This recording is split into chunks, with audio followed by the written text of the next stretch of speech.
Bonjour à tous, je vous invite à vous abonner à cette chaîne, à aimer, à partager, à commenter ces vidéos, c'est très important. C'est une manière de nous soutenir. Merci à vous tous. Et avant de commencer cette interview, nous recevons mon partenaire du jour, Didier Maisto. Bonjour Didier Maisto. Bonjour Clémence Oudiakova, partenaire particulier, cherche partenaire particulière.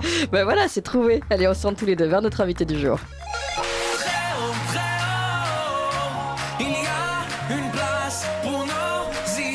Vue de haut. Et aujourd'hui, notre invité est Olivier Babot. Bonjour Olivier Babot. Bonjour. Et merci beaucoup d'être avec nous ce matin. Vous êtes professeur d'université, président fondateur de l'Institut Sapiens, un laboratoire d'idées qui réfléchit à la place de l'être humain dans le monde technologique qui naît. Alors c'est justement le sujet également de votre livre, La tyrannie du divertissement. Et votre chapeau est très amusant. Ne laissez pas les loisirs gâcher votre vie et celle de vos enfants, aux éditions Buchet-Chastel. Évidemment, on va revenir sur ce chapeau légèrement provocateur. Votre thèse, finalement, si on part vraiment d'une version très simplifiée et résumée, c'est que nous n'avons jamais eu autant de temps libre, mais nous ne savons pas l'utiliser. Et finalement, ce temps libre, même aujourd'hui, est facteur d'inégalité sociale. Oui, j'aime bien avoir des titres et des sous-titres qui soient contre-intuitifs. Je ne sais pas s'ils sont provocateurs, mais contre-intuitifs, pour essayer de penser différemment des choses qui sont sous notre nez, qu'on vit tous les jours, des pratiques qu'on a tous, parce que notre problème, c'est un problème qui est partagé dans toute la société et qui pourtant pose évidemment des enjeux qui sont assez vertigineux. L'idée, c'est que nous vivons, c'est le premier constat qu'on peut faire, nous vivons dans un monde qui est organisé désormais autour du loisir, et non plus autour du travail. Ça, c'est une réalité qui s'est faite petit à petit à partir du milieu du XXe siècle. Au XIXe siècle, on travaillait 4000 heures par an. Aujourd'hui, entre 1004, 1005. Encore en 1950, on travaillait 1950 heures environ aussi. Si bien qu'on a gagné 500 heures de temps libre. En tout cas de temps non travaillé depuis environ 80 ans. C'est extraordinaire, c'est quelque chose dont évidemment je me félicite, mais très souvent on fait la différence entre travail et loisir sans aller au-delà. C'est-à-dire qu'il y a le travail qui est supposé être relativement aliénant, en tout cas dans une certaine vision qu'on a volontiers en France, et puis le loisir qui est censé être à lui-même la perfection. De toute façon, à partir du moment où c'est le loisir, c'est forcément bien employé. Non, moi j'explique que malheureusement, oui, il y a du travail aliénant, mais il y a aussi du loisir aliénant, c'est toute ma théorie. Ouais. Et alors, juste pour qu'on donne une idée assez concrète à nos auditeurs, vous donnez ces chiffres. En effet, on a gagné 500 heures de loisirs. Ça correspond en pourcentage. On serait passé de 70% de travail dans sa vie éveillée au 19e siècle pour aujourd'hui être à 12% seulement. Ça, c'est impressionnant. Oui, si vous êtes aux 35 heures, vous faites une carrière complète et vous vivez plus de 80 ans, vous êtes à 12% de votre vie éveillée seulement pour le travail. Ça veut dire que, quel que soit en fait le chiffre, et puis même votre vie professionnelle, le fait est que plus que jamais, aujourd'hui, notre vie, c'est d'abord du loisir dans lequel on va insérer des moments de travail et non plus comme autrefois, une vie de travail essentiellement dans laquelle on allait insérer quelques moments de loisirs. C'est un changement de perspective dont on voit probablement la manifestation dans la nature des débats autour de la réforme des retraites.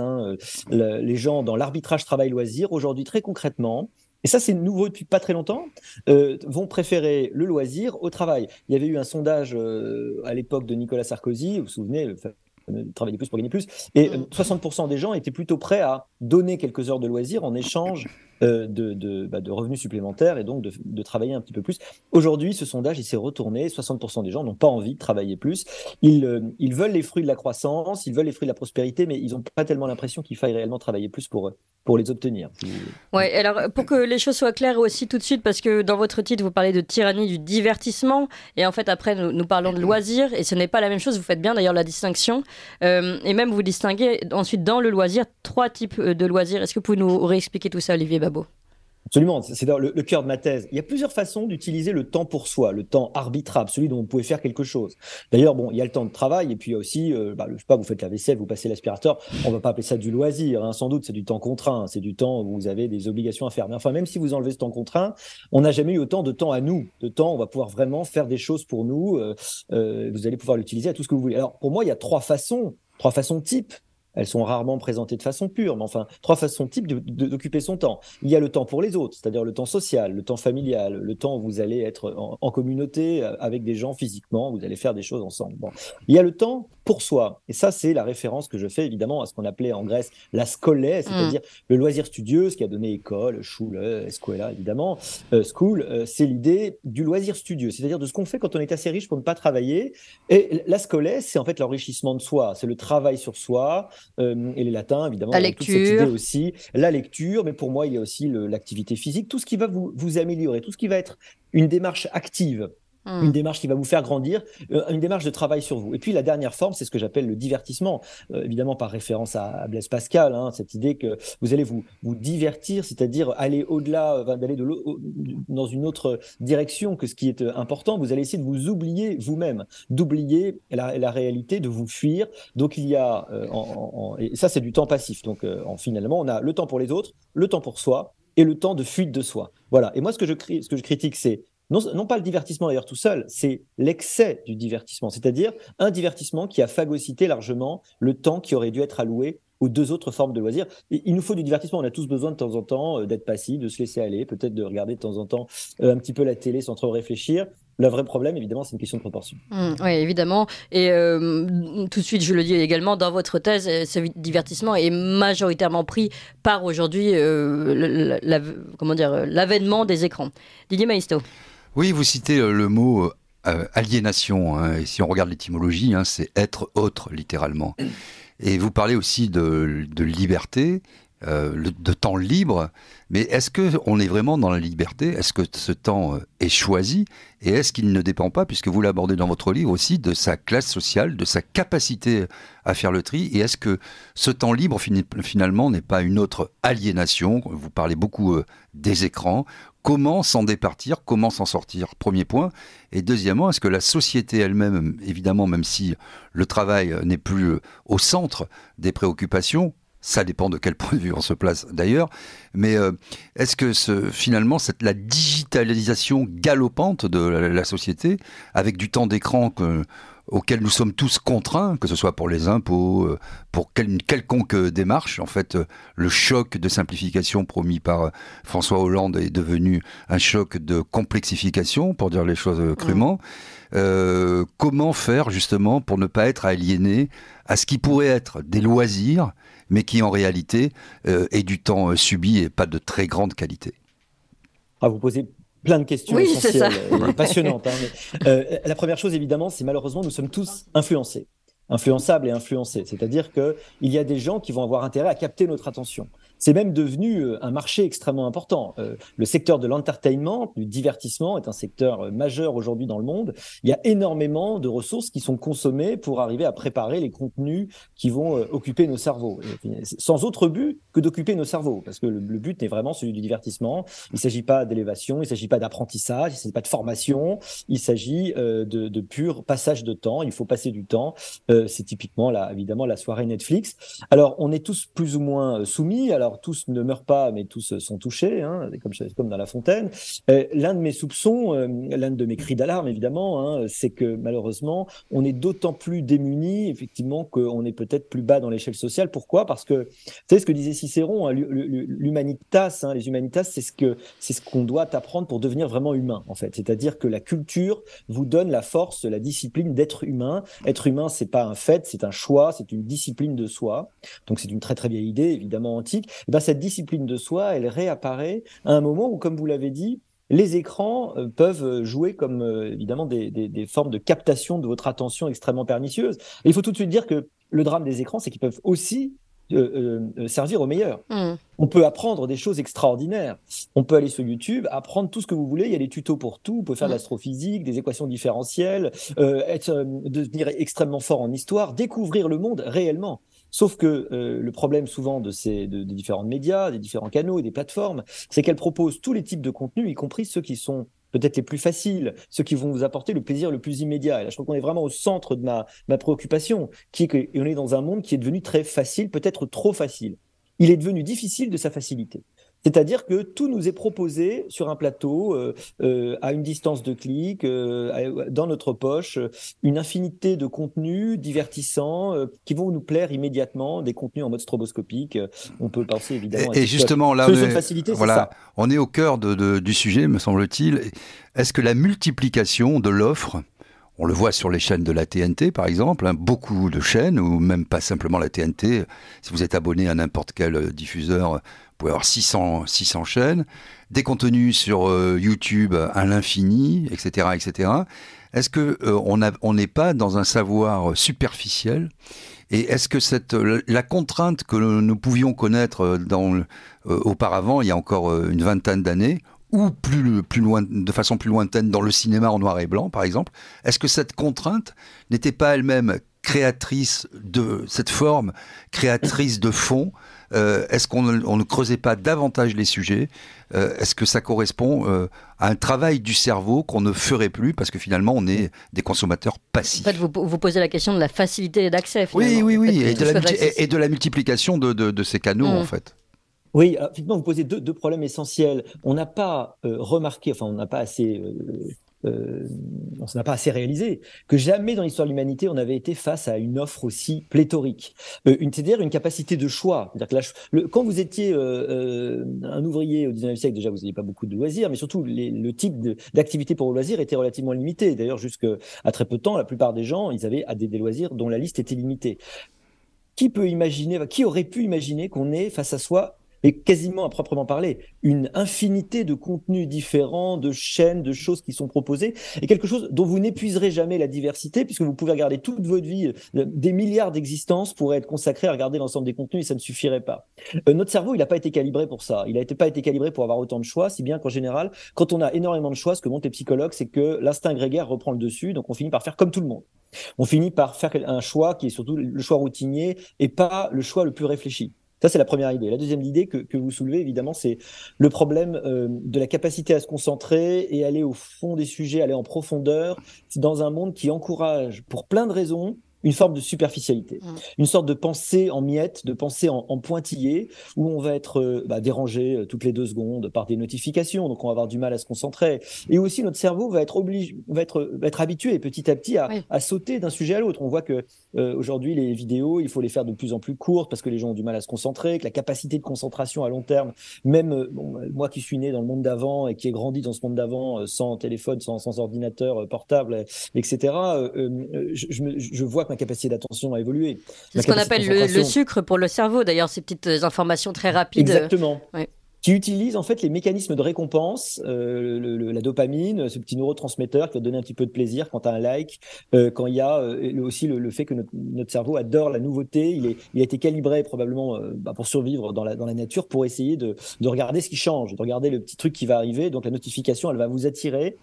Et tout ça, tous ces éléments-là, l'offre pléthorique qui va être faite de façon extrêmement intelligente, en connaissant les fonctionnements de notre cerveau pour capter notre attention, parce que c'est aussi le modèle économique de beaucoup d'entreprises, tout ça va favoriser une forme de superficialité de la pensée, dont évidemment on peut penser qu'elle est très regrettable, parce qu'on ne peut pas penser en profondeur les mêmes choses que dans une forme de superficialité. C'est-à-dire qu'on ne peut pas se contenter de dire oui, mais aujourd'hui on a le multitasking, la capacité à faire des tâches différentes, ce qui est peut-être une capacité nouvelle qu'on n'avait pas autrefois. Peut-être qu'autrefois ils auraient été totalement démunis.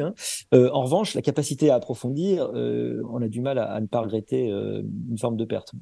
Est-ce que vous pensez qu'il y a un domaine qui échappe à cette tyrannie de l'immédiat dans la science, alors dans l'information évidemment non, puisqu'on est au cœur du système et que finalement c'est un peu en miroir, mais on l'a vu aussi par exemple pendant le Covid avec la science qui était présentée j'allais dire en 10 secondes de façon simplifiée, la science pour les nuls, chacun venant nous expliquer de façon docte à peu près n'importe quoi. Et est-ce qu'il y a un domaine, selon vous, aujourd'hui, qui peut encore échapper sans passer au tamis de cette tyrannie de l'immédiat, cette tyrannie de l'instant, quoi?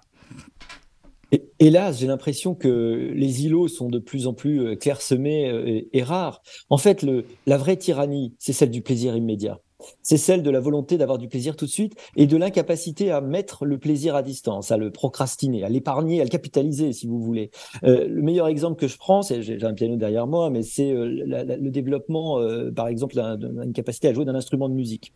C'est quelque chose qui nécessite un investissement qui n'est pas toujours agréable, qui demande une forme de discipline. Alors certes, vous pouvez prendre du plaisir à chaque fois que vous vous mettez à votre instrument, mais progresser réellement demande des formes de discipline qui font que c'est pas le plaisir le plus immédiat que vous pouvez avoir. Et pourtant, à la fin, vous allez avoir, grâce à ce travail, grâce à cette mise à distance du plaisir immédiat, un plaisir supplémentaire. Alors, on peut dire que c'est très bourgeois, que c'est toujours l'idée de l'épargne, mais enfin, ce plaisir bourgeois, alors j'ai eu le plaisir de défendre la bourgeoisie dans le Figaro il y a quelques temps dans des tribunes qui ont provoqué plein de réactions et que je trouve intéressantes.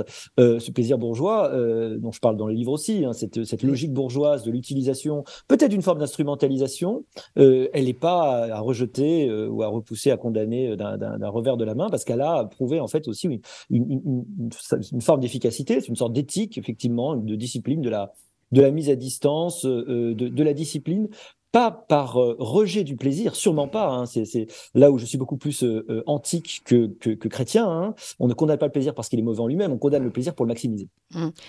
Pour justement avoir le meilleur possible. Voilà. Je voudrais qu'on continue justement sur cette logique-là de la discipline, du cadre que certains savent apporter. Vous parlez du plaisir bourgeois, on peut appeler ça aussi d'une certaine façon une certaine aristocratie sociale. En tout cas, il y a cette, vous le dénoncez d'ailleurs, enfin vous le dénoncez, je veux dire en le constatant, cette inégalité sociale. Et vous dites finalement aujourd'hui ceux qui sont les plus touchés par cette forme de tyrannie, c'est évidemment les classes sociales les plus faibles qui eux ne savent pas mettre en place cette discipline. Pourquoi considérez-vous que finalement ils sont plus fragiles face à cette tyrannie ? J'espère vraiment, il faut vraiment m'en défendre, qu'il n'y a pas c'est pas une forme de mépris de classe qui peut apparaître. Je crois, c'est au contraire, mon livre est empreint de soucis d'égalité. Hein, exactement, non mais ça on l'a bien compris dans la thèse, tout à fait. Vous dites il est temps de se réveiller et d'aider ces populations-là. Que l'État fasse quelque chose, peut-être change ses politiques culturelles. Je fais pas non plus le procès de culture contemporaine contre les cultures anciennes. Donc c'est pas les anciens contre les modernes, c'est pas la musique classique contre le hip-hop, c'est absolument pas ça l'idée, je fais le procès des activités aliénantes contre les activités qui développent. Voilà. Oui. Et je dis les activités qui développent, c'est malheureusement les activités qui nécessitent de la préparation, qui nécessitent une forme de discipline, que certaines classes sociales, qu'on le veuille ou non, à la limite, leurs ennemis le disent comme leurs amis, que certaines classes sociales maîtrisent mieux, transmettent mieux, c'est même tout ce qu'on reproche aux classes dominantes, c'est d'organiser de façon rigoureuse leur reproduction. Et j'explique, bah oui, évidemment, elles organisent de façon très rigoureuse leur reproduction. C'est indéniable et c'est c'est fait avec beaucoup d'efforts, beaucoup de ressources, beaucoup de travail aussi. Et donc, moi, ce que je dis, c'est qu'il faut pas condamner ça au nom de l'égalité en disant, bah, elles ne devraient pas organiser leur reproduction, elles devraient être désorganisées. Bah non, il faudrait au contraire organiser tout le monde et que les gens prennent conscience des vrais leviers de réussite. Autrefois, on réussissait par le travail. Aujourd'hui, de plus en plus, dans ce monde hyper technologique du XXIe siècle, on réussit par ses loisirs. Oui, c'est ce que vous dites, hein, finalement, l'école de Luc Ferry, pour simplifier, l'ascension sociale tant la promesse... Jules Ferry. Oui, pardon. De Jules Ferry, l'ascension sociale tant promise. Aujourd'hui, elle se passe autre part, hein, finalement. Plus presque dans la cour de récréation ou dans l'après-école que dans l'école. Mais justement, est-ce que c'est pas aussi la question, en fond, du déterminisme social qui fait que les classes populaires, laborieuses, se disent bon, à quoi bon ? Puisque de toute façon, c'est pas qu'elles n'ont pas le goût de l'effort, c'est qu'elles savent, j'allais dire par expérience et presque biologiquement, je dirais ontologiquement, que cet effort ne sera pas récompensé et que de toute façon, quoi qu'ils fassent, les fils d'ouvriers resteront ouvriers. C'est très difficile de s'extraire de son milieu quand des classes plus aisées peuvent bénéficier de ce temps libre parce qu'elles auront les parents qui les accompagneront à la danse, à l'escrime, que ce temps libre... Les nounous des parents. Les nounous, en tout cas. Les séjours linguistiques. Voilà, mais que tout ce temps libre sera à la fois sacralisé, identifié comme du temps libre, et que ce ne sera pas du temps à arracher à sa condition, à son travail, à sa fatigue, à son manque d'argent. Est-ce qu'au fond, vous ne faites pas aussi le procès d'une république qui est devenue, qu'on le veuille ou non, une espèce d'oligarchie qui reproduit de façon criante, avec d'autant plus que la technologie est là aujourd'hui, des inégalités de classe? C'est un point absolument essentiel et c'est un de mes sujets de réflexion majeurs. Dans le livre, je consacre beaucoup d'espace à la discussion autour de la méritocratie. Donc pour moi, c'est le pire des systèmes à l'exception de tous les autres. C'est-à-dire que c'est la seule façon acceptable de créer des distinctions sociales. Est-ce que la méritocratie marche aujourd'hui ? Non. Est-ce que ça veut dire qu'il faut jeter le bébé avec l'eau du bain ? Non plus. C'est-à-dire qu'il faut l'améliorer et non plus et non expliquer que de toute façon elle est mauvaise en tant que système, parce que c'est ça aujourd'hui la critique qu'on entend. Je cite plein d'exemples pour montrer qu'en fait la mobilité sociale en France, d'après les statistiques, elle est pas si mauvaise que ça. Elle est surtout beaucoup plus descendante qu'avant, et ça c'est intéressant. 75% des enfants, des gens qui sont dans les 10% des revenus les plus élevés, gagnent moins que leurs parents. Donc 3 enfants sur 4 gagnent moins, donc ne restent pas à ce niveau-là. En fait, il faut beaucoup de boulot pour rester au niveau élevé. Il y a aussi 15% des gens qui sont des enfants des parents gagnant le 10% et moins, qui arrivent à monter au 10% supérieur. Donc ça existe. Je cite plein de cas, mais des cas depuis très longtemps. Il y en a toujours qui sont fascinants, des gens qui viennent vraiment d'extrêmement loin, qui par leur travail et par leur effort ont réussi. Octave Vaudable arrive à la fin du 19e siècle à Paris. Son père est scieur de long auvergnat. Il arrive, il n'a pas un sou en poche. C'est lui qui développera le restaurant le plus connu du monde, qui est Maxim's. Voilà, il est arrivé, il n'avait rien. C'est-à-dire qu'il y a plein de cas comme ça, on pourra en citer des milliers. Et en fait, ce qui est dramatique, c'est qu'on puisse suggérer aux gens que l'effort n'est pas la solution, qu'il n'y a pas de possibilité d'agir, qu'il n'y a rien à faire, que de toute façon, les structures sont contre vous. Il y a des formes de contraintes structurelles, mais dire aux gens qu'il n'y a absolument rien à faire, et alors le pire du pire, ce serait évidemment de dire que de toute façon, tout ça est génétique. Programmé d'avance, ouais. C'est programmé. À la naissance, vous êtes déjà perdu, de toute façon, vous avez un QI qui est bas, etc. Donc, je consacre des pages à dire que malheureusement, il y a des études qui montrent que le génétique est lourde dans beaucoup de cas, mais qu'elle n'est pas tout. Et donc, il faut agir un maximum sur la part sur laquelle nous pouvons agir. Peut-être maximiser les chances, parce qu'il y a la chance dans la réussite. C'est-à-dire, il faut que vous croisez les bonnes personnes. Par exemple, quand vous faites des recommandations autour de mentorat, c'est des choses extrêmement efficaces. Vous aidez des gens à aller croiser, aller dans d'autres milieux, découvrir d'autres choses. Et donc, ça, c'est quelque chose qui ouvre énormément le regard. Il y a plein de choses qui peuvent être faites on très sent aussi pour augmenter les capacités. Dans votre livre et dans votre expression ce matin, en filigrane quand même, osons le dire, qu'il y a une absence de goût pour l'effort. Que ce soit bien sûr pour le loisir, mais c'est-à-dire pour qualifier ce loisir et pour sacraliser un peu ce temps, mais plus généralement, j'ai quand même l'impression que vous déplorez, alors c'est un fait sociétal, général, civilisationnel, on pourrait presque dire, mais qui vient justement en plus impacter chaque être humain, chaque citoyen français, avec un discours politique peut-être qui va dans ce sens et un discours médiatique qui propose de la bouillie, comme du temps de cerveau disponible, disait Patrick Lelay. Et finalement, vous déplorez, au sens beaucoup plus large, cette absence de goût pour l'effort et avec une volonté de satisfaction immédiate. Vous avez tout à fait raison. Je crois qu'aujourd'hui, on peut dire que l'effort n'a pas bonne presse. D'abord, ça fait un peu réac. Et puis, l'effort, c'est associé à l'effort pour le travail, donc l'effort au service d'une forme d'aliénation, puisque pour nous, le travail, malheureusement, est forcément une forme d'aliénation. On succombe à des mécanismes de domination. Donc, l'effort, c'est mal. Donc, il ne faudrait pas faire d'effort. D'où, d'ailleurs, des formes d'éloge de la paresse. Je trouve ça évidemment extrêmement regrettable, extrêmement pernicieux, parce qu'il faut comprendre que l'effort, c'est aussi l'effort dans ses loisirs. Work hard, play hard.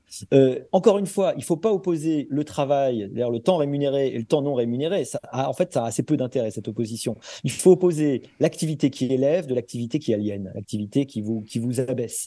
Et pour l'activité qui élève, elle vous élèvera d'autant plus que vous allez faire des efforts. Il faut beaucoup d'efforts pour faire une activité qui vous élève. Et c'est extrêmement triste que l'école aujourd'hui ne soit plus capable, peut-être moins capable qu'avant, évidemment de parler et d'affirmer la valeur du goût de l'effort, et puis de transmettre ce goût à travers ce que j'appelle la libido sciendi, la volonté la curiosité, la volonté, l'appétit de connaissance.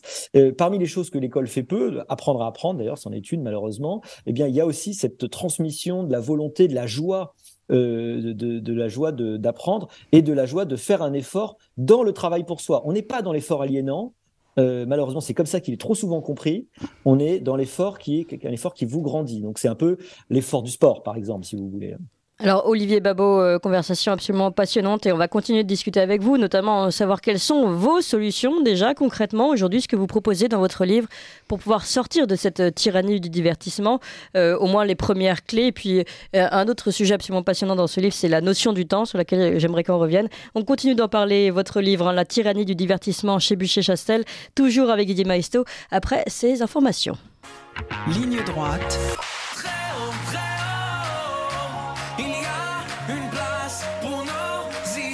Vue de haut.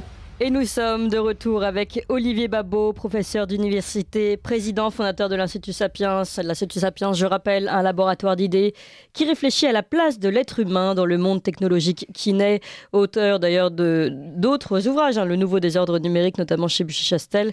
Et aujourd'hui, on présente La tyrannie du divertissement, toujours chez Buchet-Chastel. Ne laissez pas les loisirs gâcher votre vie et celle de vos enfants. Olivier Babot, d'ailleurs, très amusant. Votre fille, je crois, a tweeté sur les réseaux sociaux un petit tweet assez amusant concernant ce livre en disant bon, je ne suis pas forcément d'accord avec la thèse, mais lisez le livre de mon père. Voilà, c'était sympa. Elle essayait de dire un truc gentil, mais elle a dit bon, bah, en fait il est très ennuyeux le livre. Voilà, mais elle avait, je sais pas, peut-être pas l'argument évidemment, mais ma cible n'est pas tout à fait les filles de 11 ans. Voilà. Oui, c'est sûr. C'était assez amusant, et surtout qu'évidemment comme c'est comme ce chapeau concerne les loisirs qui gâchent la vie de vos enfants, évidemment compris comme ça au premier degré, je comprends qu'une fille de 11 ans n'est pas forcément tout à fait appréciée. Et puis peut-être aussi y avait-il un petit peu d'humour. Mais bon, revenons au fond de ce livre, absolument passionnant. On en parlait déjà en première partie. Je voudrais qu'on revienne, deux choses sur les clés que vous proposez. Vous avez commencé évidemment à expliquer ce qu'il fallait faire. C'est tout simplement retrouver le goût de l'effort. Vous regrettez que l'école d'aujourd'hui ne transmette plus ce goût de l'effort. Y a-t-il d'autres clés que vous proposez pour sortir de cette forme de tyrannie du divertissement qui a servi finalement les classes sociales souvent les plus fragiles? Et puis, deuxième chose, j'aimerais qu'on revienne sur la notion du temps et comme cette notion du temps a évolué justement à travers les âges. Mais commençons par les clés. Alors déjà, la prise de conscience est toujours un bon départ. Vous savez, c'est comme quand on a une forme de dépendance. S'avouer à soi-même qu'on a une forme de dépendance, c'est le déclic nécessaire. Et ça, c'est la première chose. Mais alors évidemment, ça ne suffit pas. Alors, je ne rencontre pas un parent qui, quand je parle évidemment des sujets auxquels je m'intéresse, qui évidemment ne prennent pas ça en l'interprétant et évidemment comme une illustration de ses propres préoccupations. Tous les parents aujourd'hui sont préoccupés par leur rapport aux écrans, qui est indirectement évidemment le rapport à l'occupation du temps libre, à la façon dont vous allez occuper le temps arbitrable, à celui dont on va aider les enfants à rentrer dans ce monde numérique, qu'on le veuille ou non, qui existe. Et donc il faut les initier d'une certaine façon. À quelle vitesse? À quel moment vous donnez le téléphone portable? Qu'est-ce que vous lui permettez de faire? Comment vous allez rentrer là-dedans? Quel est vous-même d'ailleurs votre propre usage? À la fin du livre, j'explique que je suis premier coupable. Je suis à Delphes en train de visiter, j'ai un super guide extrêmement compétent, un plus bel endroit du monde, c'est le matin, il y a le soleil qui se lève sur le mont Parnasse, c'est le paradis. Et moi, je regarde Twitter et je finis sur Instagram à checker, et puis en me disant, mais voyons, qu'est-ce que je peux raconter d'intelligent en 280 signes. C'est cette forme de dépendance, elle nous touche tous. Et donc, on a tous une prise de conscience, en tout cas, moi, je suis le premier à plaider coupable, à prendre conscience de ça et essayer de trouver des nouvelles règles, en fait, des façons d'utiliser ce temps. Autrefois, quand on faisait 4 heures de voiture et qu'il n'y avait absolument rien à lire ni à voir, on regardait, je ne sais pas si vous vous souvenez de ça, les plaques minéralogiques. On regardait les plaques, on faisait des jeux, paysages. On regardait le paysage, on s'ennuyait, c'était pas mal. Oui.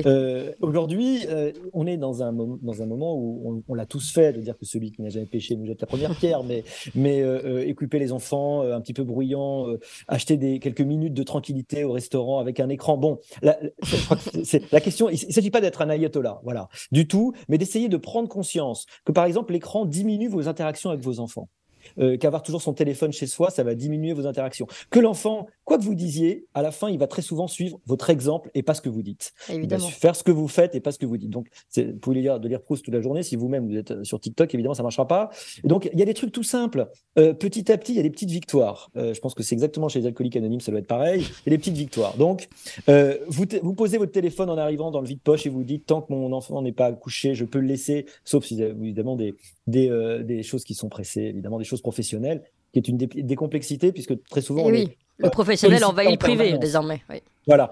Accompagner son enfant, c'est pas parce que son enfant sait marcher que vous allez le balancer tout seul dans la rue et le laisser faire. Non, vous allez lui montrer les dangers, vous allez l'accompagner pendant longtemps.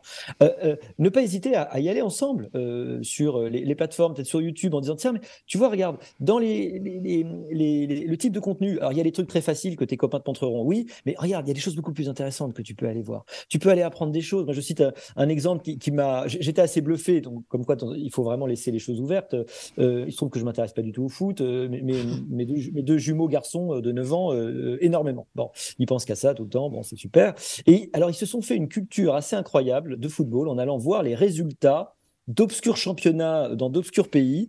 Et du coup, ils ont appris, ils sont allés voir où était le village Les en capitales, question. oui. Les capitales, etc. Ils connaissent des villes invraisemblables en Turquie, évidemment, je ne connais pas l'existence.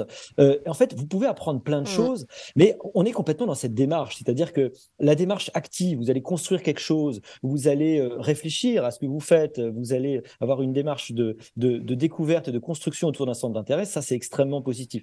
Il faut trouver des moyens d'encourager ça. Et puis il y a aussi, évidemment, je termine là, mais il faut des moments où il faut être débranché, il faut créer des moments de débranchement. D'ailleurs, on sait que nos enfants ont de plus en plus de myopie parce qu'ils ne regardent pas assez au loin, ça veut dire qu'ils ne sont pas assez dehors. Voilà. Oui. Vous avez utilisé un terme très important, je pense, qui fait partie d'une de vos clés, c'est l'ennui.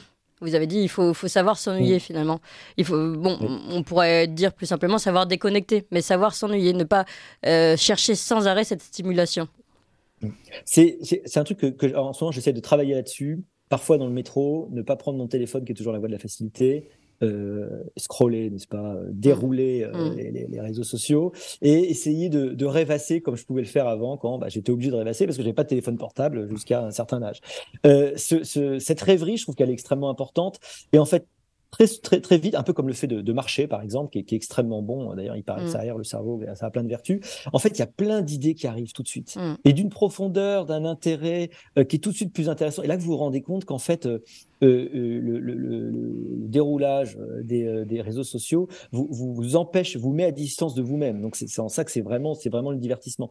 Créer des moments d'ennui, c'est très important. Donc, quand mes enfants viennent me voir en me disant, je m'ennuie, évidemment, je fais comme tous les parents, je leur dis, mais c'est très, très bien, il faut s'ennuyer et c'est parfait. C'est magnifique. Et puis je leur dis aussi ce que me disait mon père, écoute, prends un livre et lis, parce qu'il n'y a pas de meilleur conseil. D'ailleurs, vous dédiez ce livre dans votre prologue à votre père qui vous disait toujours ça, prends un livre et lis. À l'époque, vous ne compreniez pas vraiment et maintenant vous le remerciez. Oui, tout à fait.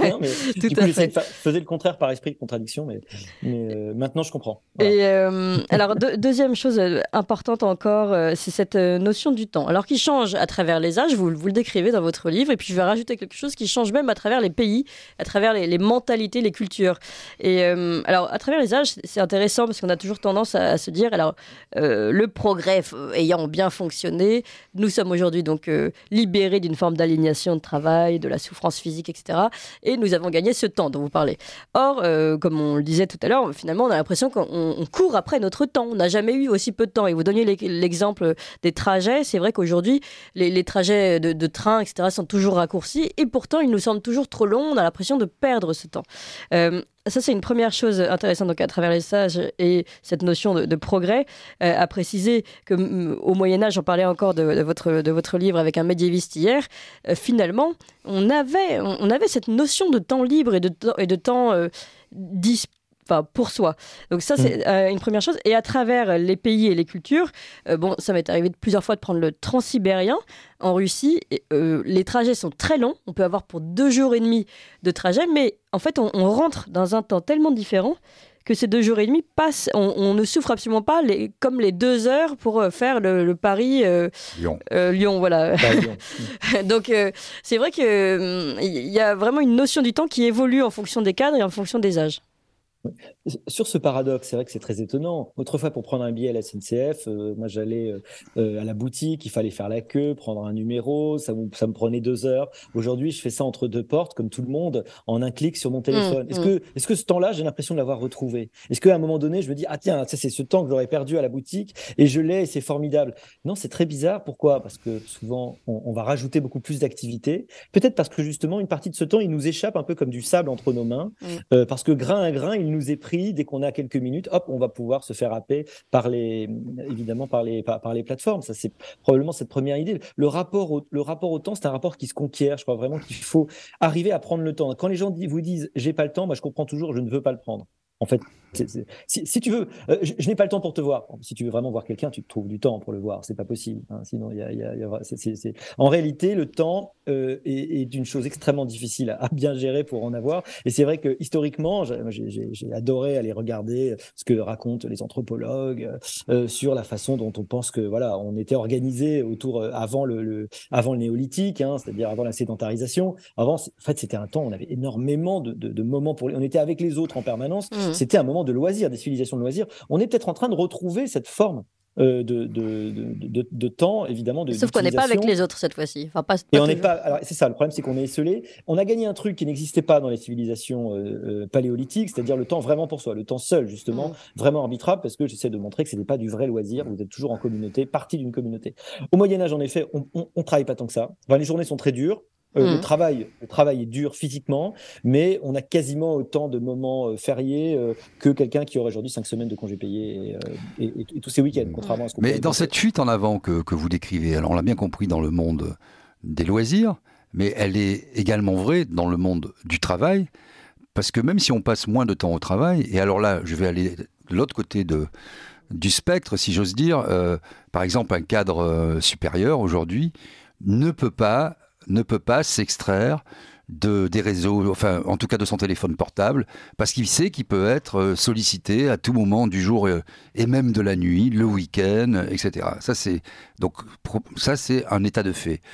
Comment, alors qu'on sait bien que si le progrès, appelons-le comme ça, n'est pas immoral, en tout cas il est amoral, puisque Oui. en plus il est monétisé, donc est-ce qu'on n'est pas complètement décalé, sauf à aller s'extraire, je ne sais pas moi, sur le mont Athos, à méditer toute la journée ou faire des retraites? Comment vivre décemment, intelligemment, sans être justement déconnecté, atomisé, hors de propos, suranné, hors d'usage, dans une société qui est justement, qui fonctionne avec ces codes-là? À quoi s'accrocher, à part bien sûr la prise de conscience personnelle, qui est difficile, vous l'avez dit, parce qu'il faut faire un effort sur soi-même. Ça demande déjà un peu de maturité, souvent. Hein. On ne fait pas ça à 20 ans. À 20 ans, on est dans la course. À 30 ans, on est dans la course. À 40 ans, on commence à réfléchir un petit peu, un petit peu. Comment faire? Est-ce qu'il ne faut pas finalement une révolution, quelque chose de radical qui vienne arrêter cette course? Parce que miser sur la prise de conscience générale, on sera toujours dépassé Mm. par cette technique qui galope. C'est Victor Hugo qui disait que le progrès, c'était la révolution faite à l'amiable, une révolution sans heurts, sans violence. Le vrai progrès, à mon avis, c'est celui-là. Toute la question, c'est le sens qu'on donne évidemment au mot progrès. Alors, vous avez tout à fait raison, il y a une porosité très grande aujourd'hui entre travail et loisir, Mm. porosité qui se retourne en fait contre nous, puisqu'au départ, elle est faite pour permettre de mettre un peu de loisir dans le travail, probablement, de pouvoir faire un travail qui va être moins contraint, on va pouvoir faire plein de choses pendant le travail qui vont plutôt être des trucs qu'on aurait fait par ailleurs. Mais du coup, on se retrouve, par effet boomerang, à faire plein de choses du travail pendant nos temps de loisirs. Mm. Et ce, d'autant plus qu'on a un travail dématérialisé, tertiarisé, qui peut se faire en un clic avec un téléphone et un ordinateur. Et finalement, beaucoup de gens, dont je suis d'ailleurs, en viennent. Enfin, moi, c'est pas vraiment un travail. Pour moi, je conçois ça comme de la scolée, hein, toujours. Mais on en vient à ne rien faire. En tout cas, ne jamais être dans ce qu'on pourrait appeler les vacances. Vous disiez jusqu'à 40 ans, on court. Moi, j'ai pas vu de différence entre le week-end et la semaine jusqu'à 40 ans. Et puis, enfin, les enfants aidants, ça vous aide un petit peu. Et l'idée de vraiment prendre des vacances et je ne fais rien pendant 2-3 jours, c'est un truc qui a quelques années chez moi et encore, et j'ai toujours du mal à faire. Je dis pas que c'est un exemple à suivre. Voilà, je dis qu'au Non, contraire, mais je pense justement, qu'on en est tous là, malheureusement. voilà, on en est tous là. Donc, en fait, la question, c'est. Alors, c'est plus facile quand vous faites un boulot qui vous plaît vraiment et dont vous êtes passionné, parce que finalement, il n'y a pas de raison. Le pianiste, il ne s'arrête pas de jouer du piano pendant les vacances. Il joue aussi. Il joue peut-être différemment, il joue autre chose, mais que ce qu'il joue en concert. Il ne va pas s'arrêter parce que c'est les vacances, ou alors vraiment en se disant j'arrête. Donc, évidemment, on a cette chance-là. Mais c'est le risque aujourd'hui d'avoir de loisirs qui vont être entièrement phagocytés par le travail dans certains cas. D'ailleurs, on sait que le télétravail, le temps qu'on gagne sur le transport, il est utilisé à travailler en plus. C'est du temps que théoriquement on pourrait utiliser en loisir supplémentaire. Et en fait, non, il va être utilisé à travailler en plus. Donc évidemment, c'est un petit peu gênant par rapport à ce qu'on pouvait prévoir. Alors la vraie question, c'est peut-être celle d'une forme de résistance. C'est vrai qu'on est dans un monde qui évolue tellement vite que si vous ne bougez pas, vous avez l'impression que dans 5 ans, le monde aura changé et que vous allez être largué. C'est même extrêmement exigeant. Aujourd'hui, ne pas avoir Internet vous Mm. interdit, par exemple, quasiment de déclarer vos impôts. Il y a plein de relations avec l'administration qui deviennent impossibles, et peut-être qu'on connaît tous des personnes âgées pour qui ça devient objectivement difficile parce que ils n'ont pas pris un train qui va extrêmement vite, qui avance énormément et qui parfois rend difficile la vie. Alors je crois quand même qu'il y a des possibilités de résistance qui existent. On n'est pas obligé d'être sur les réseaux sociaux. Je croise plein de gens qui sont pas sur les réseaux.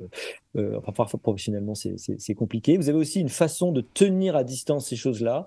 C'est nous qui fixons les règles quand même. On peut fixer certaines règles. On n'est pas obligé de les prendre et de se laisser aller dans le flot. On peut essayer de... Allez, on en édicte une aujourd'hui.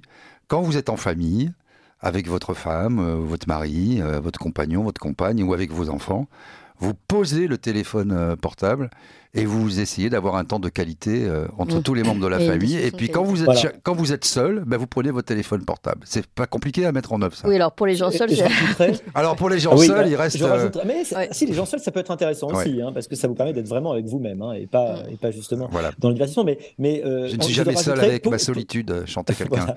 Exactement. Je rajouterais même le poser dans une autre pièce, que c'est là que c'est vraiment efficace. Oui. Quand il est dans la pièce, il vous dérange. Les études montrent que ça capte notre attention, même s'il est éteint, ce qui est complètement fou. En revanche, à partir du moment où il est dans une autre pièce, là, vous commencez à pouvoir vraiment être avec vous-même. Donc, c'est un très bon conseil. Alors, Olivier Babot, on va terminer là-dessus. Puis, sur un exemple que je peux vous citer, on le recevait il y a peu de temps, un restaurateur qui a mis en place, lui, justement, une petite corbeille à l'entrée de son restaurant, puisque les gens, ils le voyaient, ne discutaient plus entre eux.